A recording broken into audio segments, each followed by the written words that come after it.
Здравствуйте, ребята! 38-й урок «Музыкальные инструменты». Музыкалық аспаптар. Ты научишься пересказывать небольшие тексты, высказывать свое мнение о прочитанном, использовать сложные предложения с союзами «и», «а», «но», использовать в речи предлог «у». Упражнение первое. Прочитай текст. Мәтінді оқы. Как Незнайка был музыкантом? Незнайканың қалай музыкант болғаны туралы. Малыши и малышки очень любили музыку, а Гусля был замечательным музыкантом.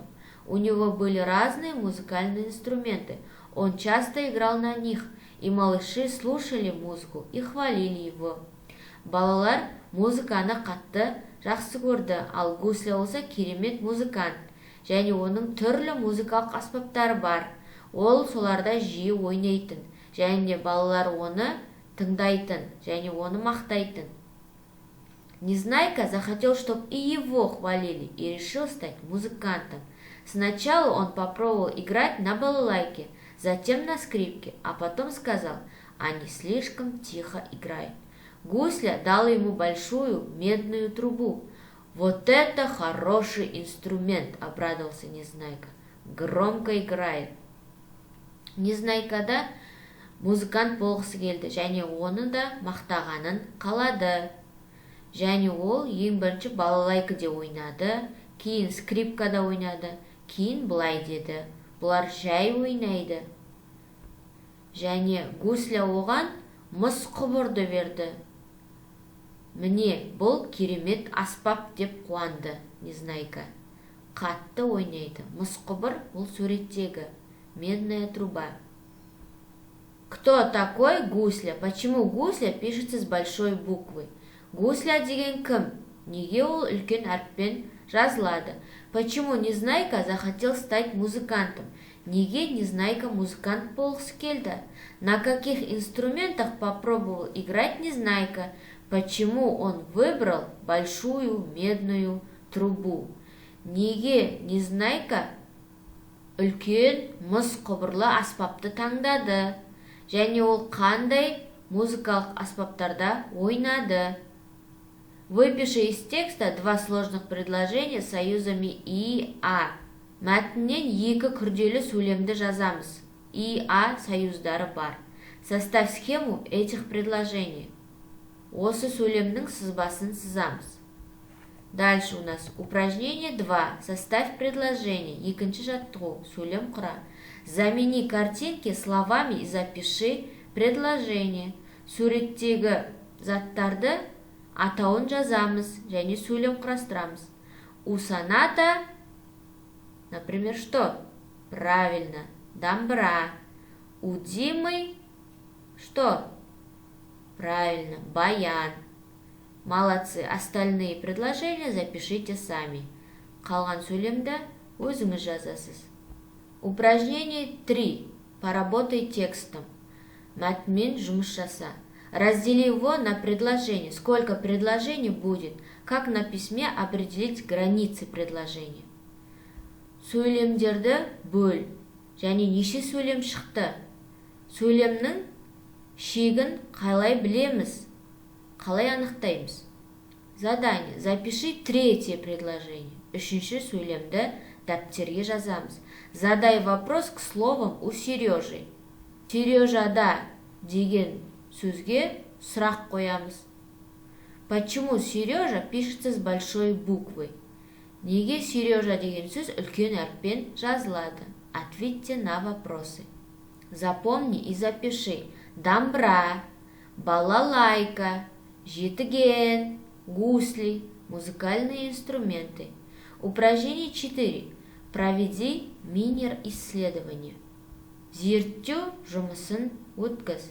Прочитай информацию, сравни описание инструментов. Мәліметті оқы. Аспаптарды қалай суреттеген, салыстырамыз. Жетіген. Казахский музыкальный инструмент. Он имеет 7 струн и издает нежные печальные звуки. Жетіген. Бұл қазақтың музыкалық аспабы. Жеті шекті. Ол жұмсақ, нәзік және қайғылы дыбыс шығарады. Гусли – русский музыкальный инструмент. Гусли бұл орыстың музыкалық аспабы. Он имеет много струн. Гусли издает нежные, ласковые звуки. Гусли ол бірнеше шекті болып келеді, көп шекті яғни. Гусли жағымды, жұмсақ дыбыс шығарады. Балалайка. Балалайка – русский музыкальный инструмент. Балалайка издает веселые, задорные звуки. Балалайка орыс музыкалық аспабы, ол көңілді, сергек дыбыстар шығарады. Дамбра – казахский национальный инструмент. Дамбра издает чистые, светлые звуки. Домбра – қазақтың ұлттық аспабы, ол таза, ашық дыбыстар шығарады. Теперь вопросы. Какие звуки издают эти инструменты? Бұл аспаптар қандай дыбыс шығарады? Найди в тексте и назови слова-признаки. Бұл сөздерді табамыз, мәтіннен табамыз. Және сын сөздерді атаймыз. Расскажи об одном инструменте. Бір аспап туралы айтып бер. Сравни описание инструментов и их изображение на картинках. Чем похожи и чем отличается? Бұл аспаптарды салыстырамыз суретте. Қандай айырмашылық және қандай ұқсастық бар? Найди в тексте выделенные слова. Қарамен жазылған сөздерді табамыз. С каким словом-действием они связаны? Қандай сөзбен байланысқан, іс-қимылды білдіретін. Что оно означает? Ол нені білдіреді? Упражнение 5. Секреты таблицы. Проговори правильно эти слова и запомни. Кестенің құпиясы. Бұл сөздерді оқып, дұрыс айтамыз және есте сақтаймыз. Например, первый, бір, один, бірінші, первый, екі, два, екінші, второй.